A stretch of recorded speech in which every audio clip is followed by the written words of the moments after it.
असांजूं वाणियूं पढ़ण जी फुर्सत तव्हां खे नाहे।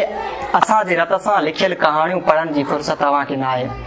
अवां जे खंजर जेनो कसांजा लिखियल असांजी कहाणी आहे। असांजा फाज़िल नवाज़ आशिक अची पढ़ो सरफरोशी छाहे। अवां जे मन ते मेरा ॾाढो, अवां जो सीनो शफ़ाफ नाहे। परे जा मंज़िर पढ़ण में धुंधला, अवां जी ऐनक बि साफ़ नाहे। मक़तलन जे भितनि जे भर में अची पढ़ो कुझु जनाब वेझो। क़यामतनि जी घड़ी बि वेझी, अवां लाइ आयो अज़ाब वेझो, अवां लाइ आयो अज़ाब वेझो।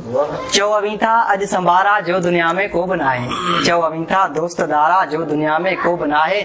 चओ अवीं था चीन वारो किताब ॻाढ़ो बुगाल थी वियो। चओ अवीं था ची गवेरा बि कोई गुज़िरियल काल थी वियो। ॿुधो नथा जा ॻाल्हि ॻाढ़ी फिरात जी अॼु नंढी करे थी। कोहे लोखां कंधार ताईं शुरू थियल नई सदी करे थी। पर नाहे सबक परोको सफ़ा साॻियो निसाब वेझो। क़यामतनि जी घड़ी बि वेझी, अवां लाइ आयो अज़ाब वेझो। अवां जी ओबर अवां जी सोबर असांजे बुख खां भली न आहे। अवां जी सोबर असांजे बुख खां भली न आहे। गिरह जा गोला कॾहिं बि बणिजी असां का झोली झली न आहे। अना खे जेको फना करे थो अगाए साम्राज उन जी अर्ज़ी। जुतियूं घसायो रोज़ गीसियूं करियो था साहिब अवां जी मर्ज़ी। असीं ग़ुलामीअ खे गार सम्झूं इहो असांजे ज़मीर में आहे। असीं ग़ुलामीअ खे गार सम्झूं इहो असांजे ज़मीर में आहे। बुतनि जे अॻियां झुकण जबीनूं इहो न सिंध जी खमीर में आहे। असीं जे आहियूं ख़ुदीअ खे वेझो, उन्हीअ खे आहे ख़ुदा बि वेझो। क़यामतनि जी घड़ी बि वेझी, अवां लाइ आयो अज़ाब वेझो। जॾहिं ही सुरंदो सदा बणियो ऐं संदुसि चपनि ते सवाल आयो। जॾहिं हू सुरंदो सदा बणियो ऐं संदुसि चपनि ते सवाल आयो। ॾियाच बणिजी सिर ॾियण जो तॾहिं न कंहिंखे बि ख़्याल आयो। तॾहिं हू आखियो इहो चाढ़ण चंग विढ़ंदी सा जंग ॾिसजो।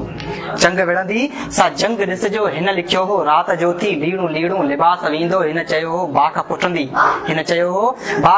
हिन लिखियो हो सुबुह थींदो। सखियुनि ऐं साथियुनि अखियुनि जी आॾो करे वरितो सो किताब वेझो। क़यामतनि जी घड़ी बि वेझी, अवां लाइ आयो अज़ाब वेझो। वतन जे कोई वजूद में ॼण समुंड जो तूफ़ान छुली रहियो आहे। ॿुॾण ते आहिनि अवां जा ॿेड़ा, अवां जो साहिल लुॾी रहियो आहे। ॿुॾण ते आहिनि अवां जा ॿेड़ा, अवां जो साहिल लुॾी रहियो आहे। ताक़तनि जे अंधनि कुमीतनि मथां सवारी कादेर नाहे। लगाम में न आहिनि हथ वांझा, रकाब में यार पेर नाहे। अवां जूं अखियूं अंगनि में आहिनि ॾिसो ही माण्हू लखनि में। अवां जूं अखियूं अंगनि में आहिनि ॾिसो ही माण्हू लखनि में आहिनि। हिसाब चुक्तो करे वठण लाइ पवार सारा पटनि में आहिनि।